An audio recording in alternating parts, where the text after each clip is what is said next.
Hey y'all, so after yesterday doing that teaching video, I feel like that really helped me.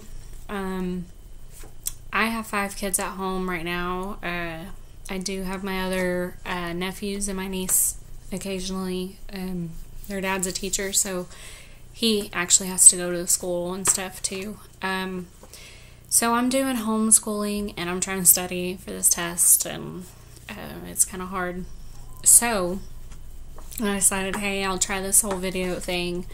If it helps everyone else, cool. If not, I mean, it's worth a shot. Just trying to figure out a way to get through all this craziness thanks to COVID-19, huh? So basically, I'm looking at the book, I'm looking at the PowerPoints. I noticed on the enteral feedings and parenteral feedings, there was more information on the PowerPoints than there was in the book.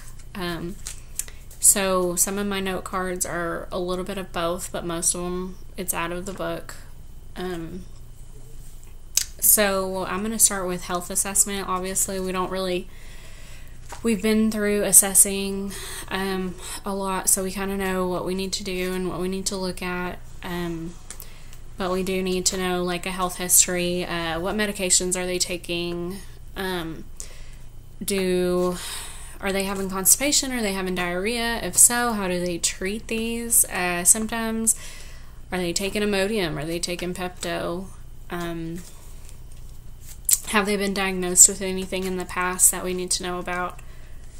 Have they traveled outside of the U.S. lately? Let's see. Do they drink? Do they smoke? Let's see. What is their daily food and fluid intake like? Are they getting enough food? Are they getting enough fluids? If not, what are they eating? What are they drinking? What kind of, do they have a junky appetite? Are they eating candy all the time, or are they actually eating healthy? Because of what you eat can definitely have an effect on our GI tract. Are they taking supplements, vitamins, minerals? Do they have a change in appetite or a food tolerance? Are they hungry all the time? Are they never hungry? What are their allergies to food? Do they have weight changes within the past 6 to 12 months? That could be weight loss or weight gain. How many times do they use the bathroom a day? How many bowel movements do they have? Some people can go 2 or 3 times a day. Some people go twice a week. What do these bowel movements look like? Do you have pain when you have a bowel movement? And, are you in pain until you have that bowel movement? Is it causing pain as it comes down through the colon? Sorry. Coping. How are they coping with having this constipation or diarrhea? So stressful situations like now, everyone, we were all worried, well, what does this mean for us? The COVID-19, everybody shutting down. Is that stress, causing you to have bouts of diarrhea? I mean, anytime we're nervous before a test, where are we? We're in the bathroom. So stress can have an effect on our GI tract too, obviously. Y'all know me and my stomach, so that's never fun. For physical assessment, so of course we need good lighting. We're going to look at the abdomen.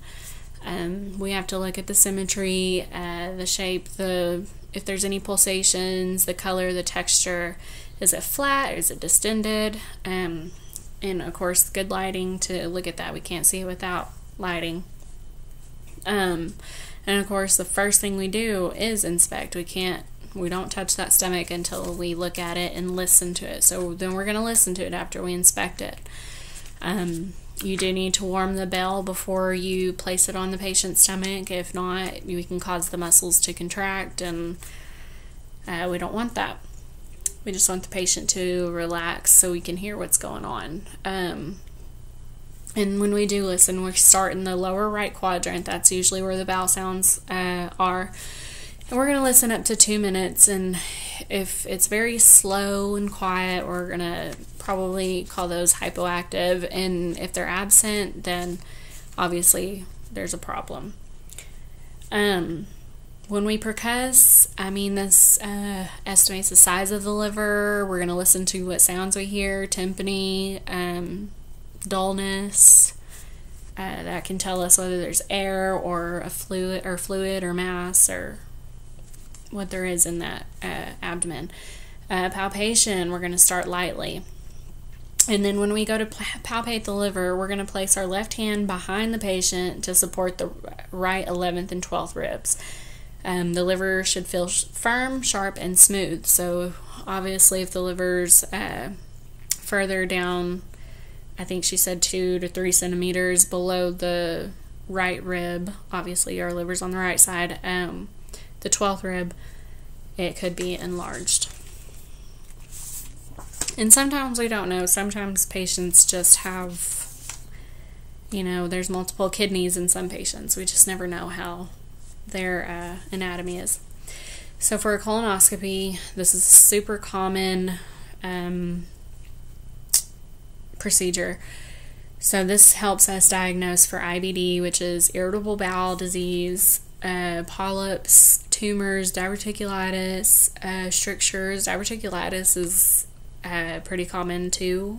They have little pockets in their intestines, and that's where food gets stuck or what have you, and it causes inflammation, and it's very, very, very uncomfortable. Uncomfortable, goodness, causes a lot of pain. The colonoscopy also, obviously it's a tube, it goes up your rectum. This allows us to remove polyps and send them off for biopsy. So before we take our patient for the colonoscopy, we need to have them avoid fiber up to 72 hours. They have to be on a clear or full liquid diet 24 hours before. They get a split dose bowel cleanse. The second dose starts about 4 to 6 hours before the procedure. What we also need to teach them is that, yes, when you do this bowel prep, it is going to cause your stools to be like a clear liquid, or a clear yellow, of course, obviously it's going to be liquid, but it can be clear or yellow, so it's not abnormal. After, we're going to teach our patient about abdominal pain, and if it lasts longer than 24 hours, they need to call their healthcare provider. So usually they put this stuff in your stomach, they administer the stuff and it kind of expands you. So it's like a gas, and that can cause discomfort, makes you feel bloated. Obviously you have to pass gas to try and get it out. So that's what's going to cause the abdominal pain usually. So it's normal, but 24 hours after, they do need to call their healthcare provider. This could mean something more. We're going to monitor the vital signs, observe for rectal bleeding and perforation symptoms. Obviously, it's just this thin little tube, but it could do damage if something's in the way or just something happens. It can cause a perforation. So for the EGD, I'm not very good at saying this, esophageal-gastroduodenoscopy. Sorry, you guys, I'm totally botching that. So this is going to visualize the mucosal lining of the esophagus, the stomach, the duodenum. Obviously, these diagnostic procedures tell us what they do. The colonoscopy is a scope going into the colon. The EGD is obviously for the esophagus, the stomach, and the duodenum. So I'm sure you guys obviously noticed that. So this will detect inflammation, ulceration, tumors, and then it allows for biopsies to be taken. So before the procedure, the patient needs to be NPO for 8 hours. They do have to sign a consent. We have to let them know about the pre-op medications if there are any. Explain the use of the local anesthetic spray. It's a throat spray, and the patient will be sedated. After the patient goes through this procedure, They have to stay in PO until their gag reflex returns, which we've gone over that multiple times in other lectures. Warm saline, the patient can gargle that and it'll help relieve any throat or for a sore throat. So I wrote this in colored pen. We have to check the patient's temperature every 15 to 30 minutes. If they have a sudden, for 1 to 2 hours, so if they have a sudden rise in temperature, that could be indicative of a perforation. So I think the main thing with colonoscopy would obviously be the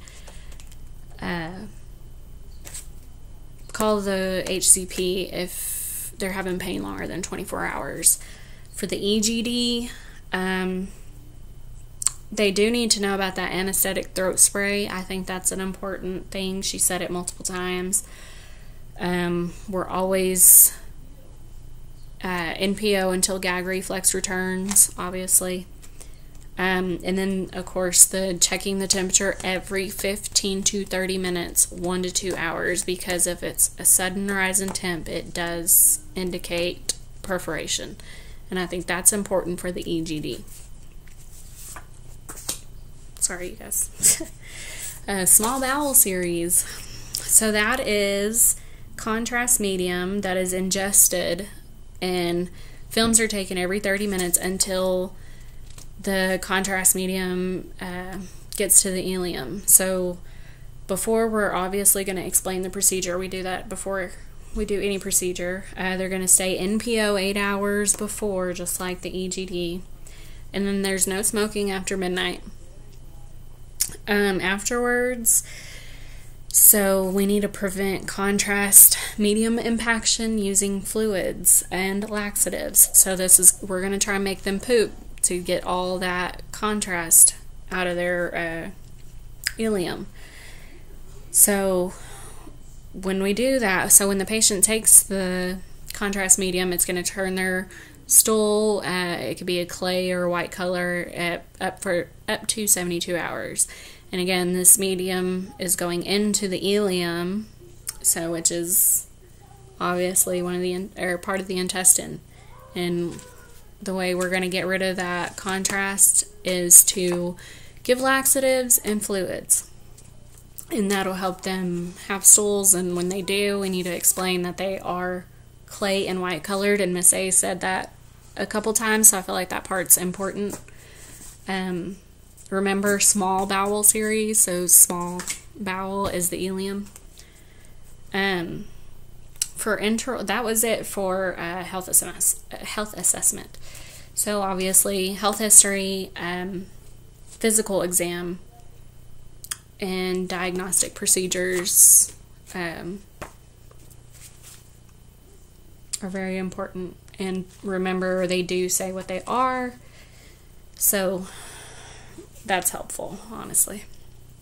Okay, for enteral nutrition, again, guys, I know this is weird, so y'all do not have to watch this or be a part of this. I'm doing it for me, and if it helps you guys, cool. So enteral nutrition is tube feeding. So we're going to feed through an NG tube, a gastro tube, a jejunal tube, stuff like that. So there's different places for these tubes to be inserted and be able to feed the patient.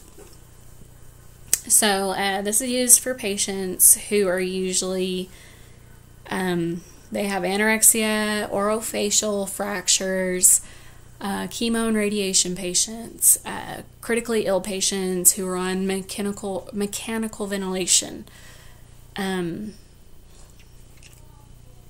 Let's see, patients who have neurological or psychological conditions that may prevent them from oral intake of nutrition. Placements include the NG tube through the nasal cavity, esophageostomy, gastrostomy, jejunostomy, nasoduodenal or nasal jejunal. These are other placement areas. Obviously, whenever we do place these lower ones, we have to watch for infection around the site. So delivery options of these feedings, we have continuous infusion by pump. So when we do have continuous infusion, we have to flush every 4 hours. So we're going to make sure it's still patent and the patient is still getting the amount they are supposed to be getting. Intermittent by gravity, I believe that's when we hang the bag and they get their feedings. Intermittent bolus by syringe, or cyclic feedings by infusion pump, which is certain times of the day. Remember, cycle, certain times of the day. The NG tube, obviously we know how to do it. I personally haven't done one in the hospital setting, just at school, and watched the videos. The ATI video, I did go back and look at that. It was very helpful. It was great. I couldn't remember the pH level for some reason. I kept thinking it had to be below 6, but it says on the ATI video between 1 and 5, so I knew it was kind of close. Of course, we're going to do hand hygiene, privacy. We're going to check the HCP orders. We're going to use our patient identifiers, check the bracelet. We're going to mark the tube, and I think that's an important part of inserting the tube is we're going to listen to the bowel sounds before we insert that tube, because we can't feed them if they don't have bowels or functional GI tract. We're going to mark where that tube is supposed to stop at the nasal cavity.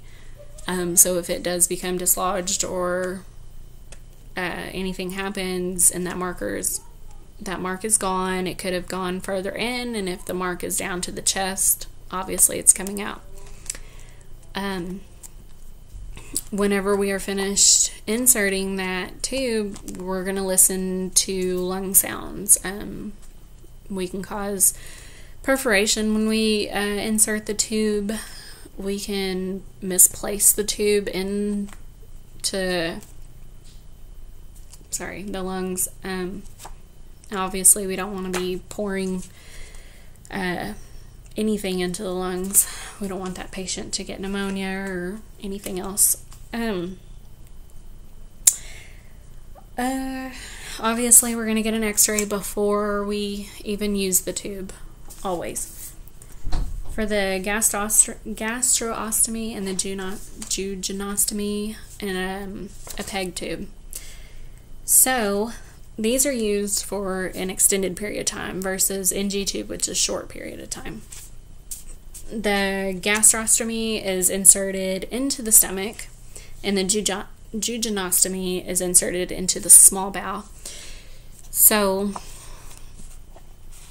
the duodenum, I believe, is the large bowel versus the jejunum and the ileum, if I can remember correctly. If I'm wrong, please let me know.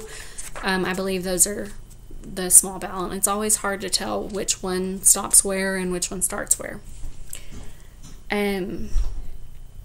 So the tube, let's see.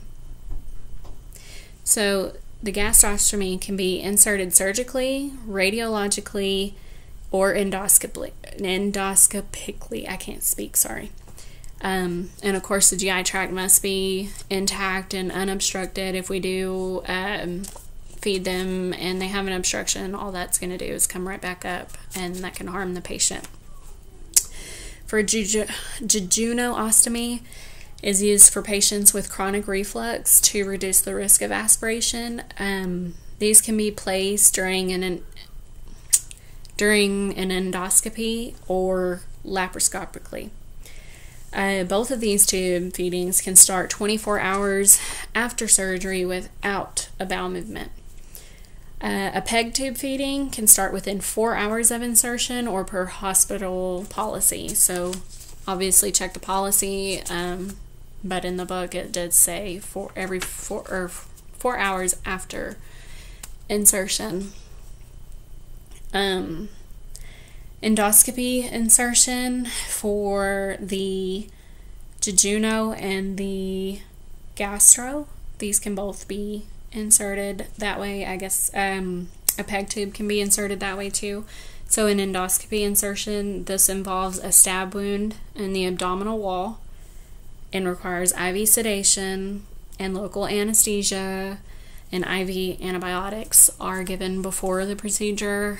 I would have to say that'd be to be prophylactic. We don't want our patient getting an infection because we are opening up the patient to insert the tube. For nursing management for enteral nutrition, so we're always going to check placement before we feed the patient, before we give the patient medication. We're going to monitor eyes and nose. We're going to monitor bowel sounds. We always need to hear the bowel sounds. We're going to check the GVR, that the pH, for that helps us know placement. We're going to make sure that nasal tube is staying in place. That marker hasn't gone, or the mark hasn't gone missing, hasn't moved down.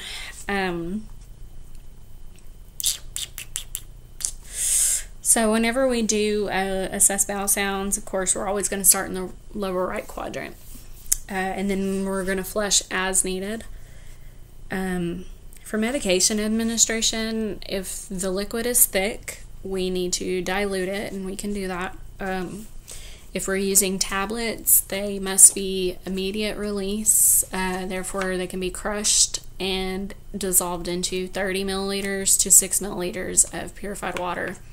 We're never going to crush enteric-coated medication, and we're never going to crush extended release. So, obviously when we insert the NG tube, we're going to check gastric secretions, we're going to look at the color, and we're going to check the pH. So we're also supposed to do this every 4 hours for 48 hours after we insert this tube for the gastrically fed client. And of course, we're always going to decrease aspiration risk by keeping that patient's head of bed 30 to 45 degrees. Now, if they can't stay 30 to 45 degrees because they can't tolerate it, we can put them in Trendelenburg position, and that can decrease risk for aspiration. With bolus feedings, the patient's head of bed should remain at a 30 to 45 degree angle for up to 30 to 60 minutes after the feeding. We're going to flush before the feeding, flush after the feeding every time. And of course, we're always going to check that placement before we feed them. Okay, so obviously the initial check would be chest x-ray. That's going to be the gold standard for checking tube placement. We cannot rely on auscultation of to determine between gastric and respiratory or gastric and small bowel placement. So that x-ray is extremely important.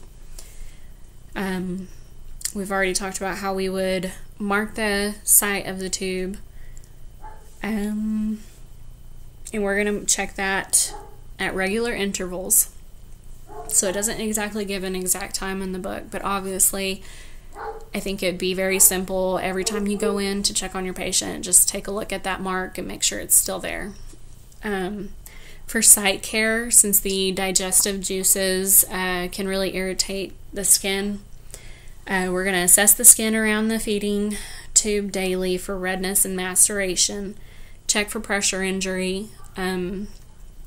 Obviously, when your skin's wet for a period of time, it's going to cause breakdown and you're going to start filling it, and we don't want that to happen to our patients. So we're going to keep it clean and dry.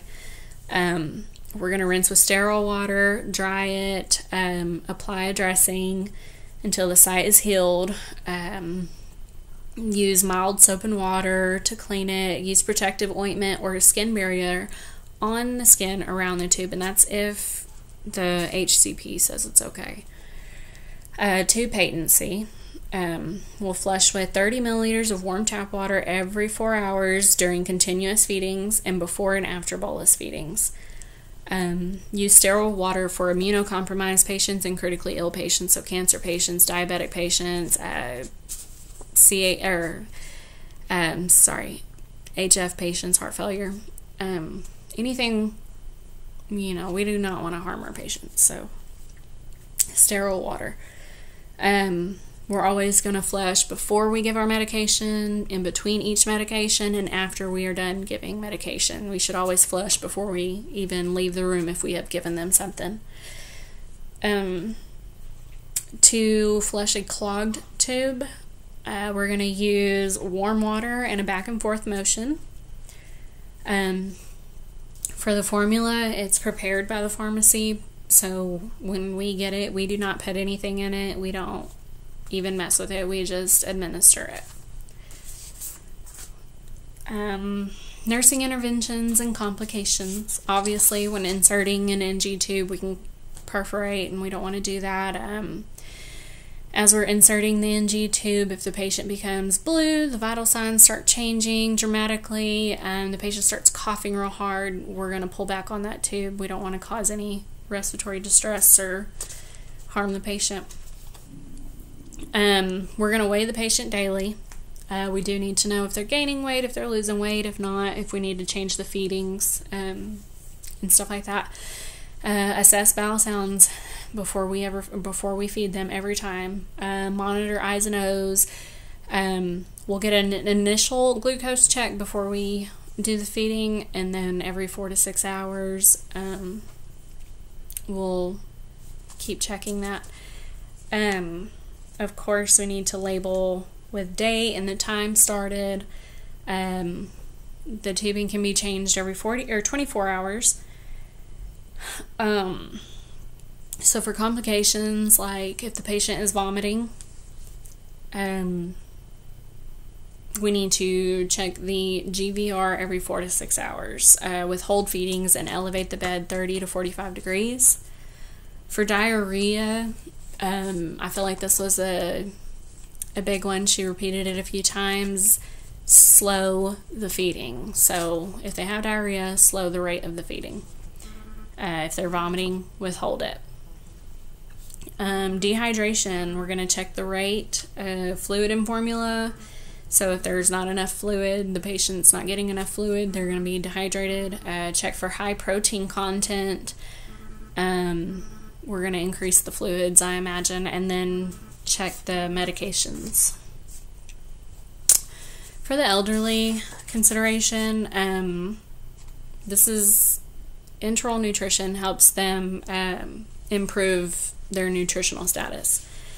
Patients who are elderly, they can get diarrhea, which can cause them to be dehydrated. It can cause them to have an fluid electrolyte imbalance. And of course, aging causes glucose intolerance, so they can become hyperglycemic. Compromised cardiovascular function, HF, heart failure. Patients will need more concentrated formula due to decreased ability to handle large volumes of formula. Increased risk for aspiration caused by GERD, delayed gastric secretions, hiatal hernia, or a decreased gag reflex. And I think that's probably, it's all important, but I feel like that's probably like a highlight, is increased risk for aspiration for the elderly due to GERD, due to delayed gastric emptying, gag reflex. It's like everything starts to slow down. So we are, as we get older, we do have a increased risk of aspiration. For parenteral nutrition, administration of nutrients directly into the bloodstream, used when the GI tract cannot be used for digestion, ingestion, or absorption of essential nutrients. Sorry, you guys. Total parenteral nutrition, or TPN, is administered through central line or a PICC line using hypertonic IV solutions, like glucose 20 to 50% to be given through a central line. So I believe an IV or peripheral line was up to 20% glucose, which I'll get to that. Indications for PN would be chronic severe diarrhea, vomiting, complicated surgery or trauma, severe anorexia nervosa, severe malabsorption. So when, say, we come up on an animal and this patient, or the animal, you can see this animal's ribs, and the poor thing is just so malnourished. They haven't been fed or drank anything in days, and we feed them, and if they get too much, that can cause the refeeding syndrome, which is also part of this chapter. Also short bowel syndrome, so their bowel's too short, so it's maybe digesting a little bit too fast. Vitamin K, so we're going to check their electrolytes before we administer any feedings, and their lipids. So if they are hypokalemic, we're going to give them potassium, but it'll be separated from the base solution, which the base solution has the amino acids and the dextrose. And then there's the 3-in-1 solution that has the fatty emulsions, the amino acids, and the dextrose. So other electrolytes can be added to the solution, but it has to be through the pharmacy. But we are always going to give potassium separately. For PPN and solutions, okay, so this is given through a peripherally inserted catheter, usually 16 or 18 gauge into a large vein. It's kind of a large volume, I guess, to be put into a 20 or 22. Those are smaller, so. Now this is used when nutritional support is needed for the risk of, for short term. So these are short term for protein or calorie intake requirements that aren't too high. If they are high, we'll probably use a central or a PICC line.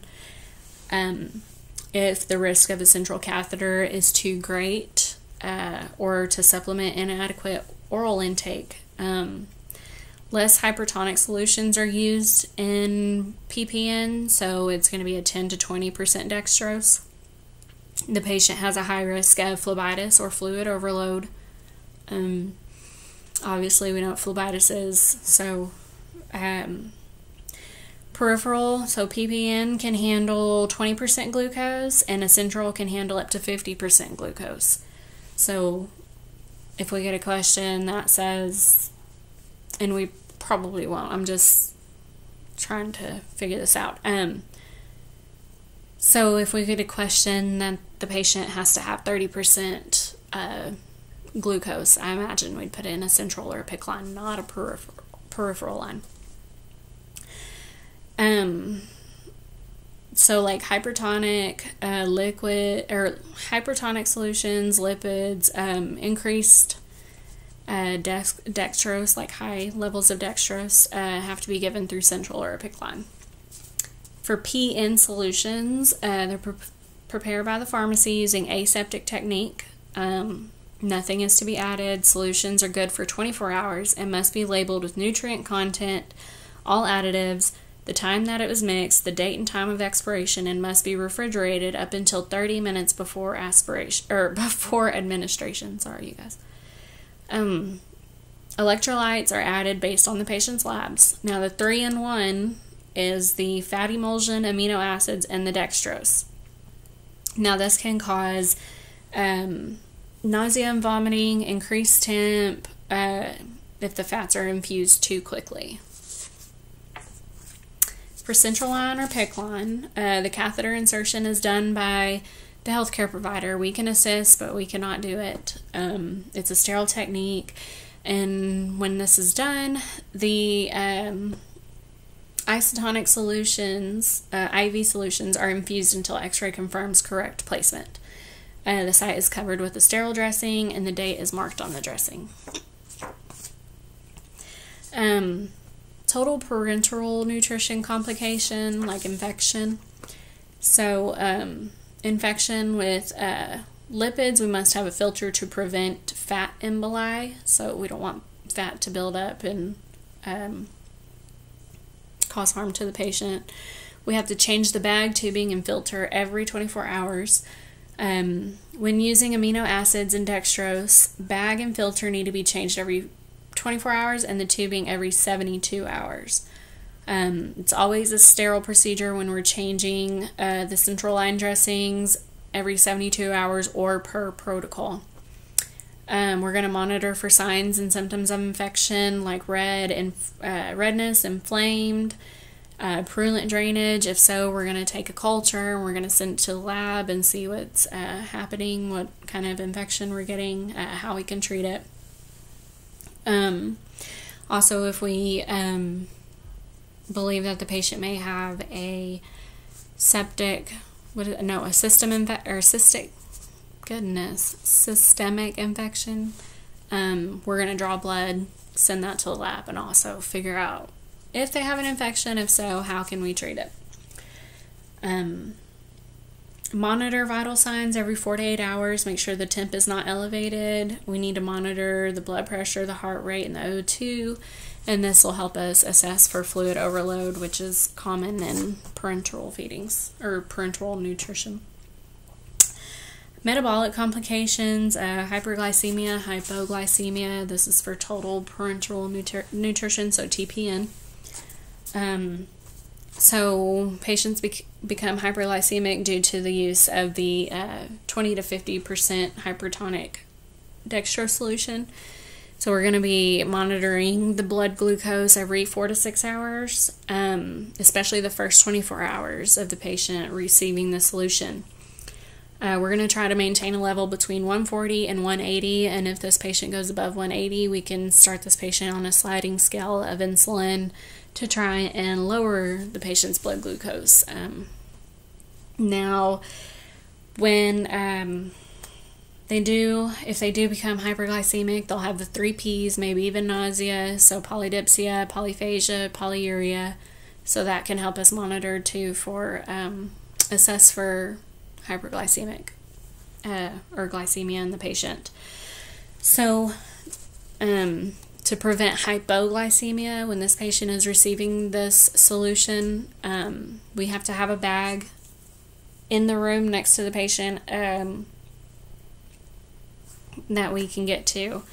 It's going to be 10% dextrose and water. It's going to be at the bedside, and this is if the current solution runs out, we will be able to replace it quickly, so the patient does not become hypoglycemic, because if that solution stops and we don't replace that solution in time, that patient can become hypoglycemic. So we have to replace it as soon as possible. Refeeding syndrome. So this is the PowerPoint that I was saying. I didn't see a whole lot of what she was talking about on the PowerPoint in the book. I did find quite a few things.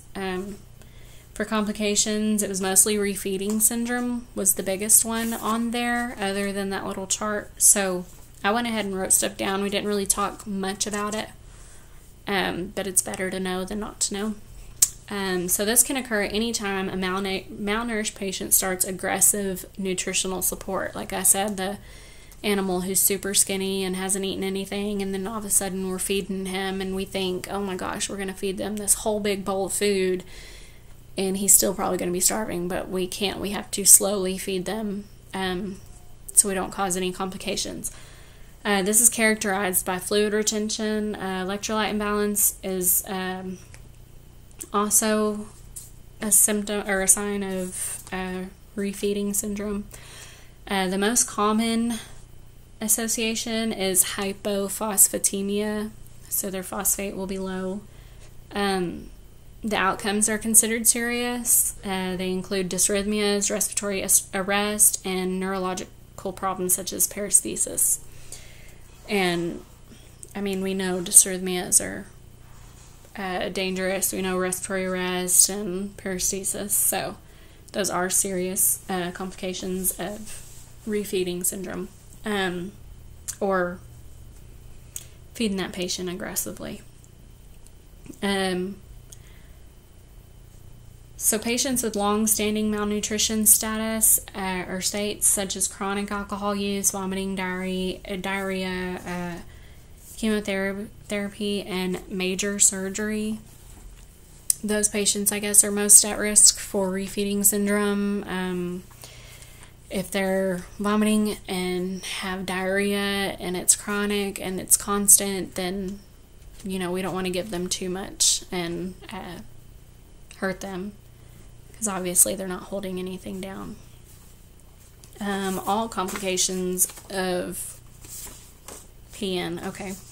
So metabolic is going to be the altered renal function. So we're obviously going to be monitoring I's and O's, probably the BUN, creatinine, essential fatty acid deficiency, hyperlipidemia. So we're going to be checking those serum lipid levels, the triglycerides, the HDL, LDL. Hyper and hypoglycemia, liver dysfunction. We can check the liver enzymes. I believe it's I can't remember. I think it's like an ALT or something like that for the liver enzymes. Refeeding syndrome. So before we do any feedings, of course, we're going to have a baseline of everything. Catheter-related complications for PN would be an air embolus. We don't want any air in the line. Catheter-related sepsis. Unfortunately, that does happen. Dislodgement, hemorrhage, occlusion, phlebitis. We always need to be checking the tube, checking the area. Pneumothorax, hemothorax, and hydrothorax, and then, of course, thrombosis of the vein. So that was parenteral. Now, obesity, she didn't go over, which, I feel like a lot of us, we know about this type of stuff. Anyway, so what she did tell us to write down, I wrote down, calculating the body mass index, obviously the classification of obesities, or types of obesity. So BMI is weight divided by height squared times 703. So I weigh 130 pounds. My height is 5'3", so that's 63 inches. So I did 63 times 63 because it's height squared, which was, I believe, 3,969. So I did 130 divided by 3,969 times 703, and that gave me my BMI of 23. So I am right there in the norm, luckily. So for classification of obesity, underweight would be less than 18.5. Normal is between 18.5 and 24.9. Overweight is 25 to 29.9.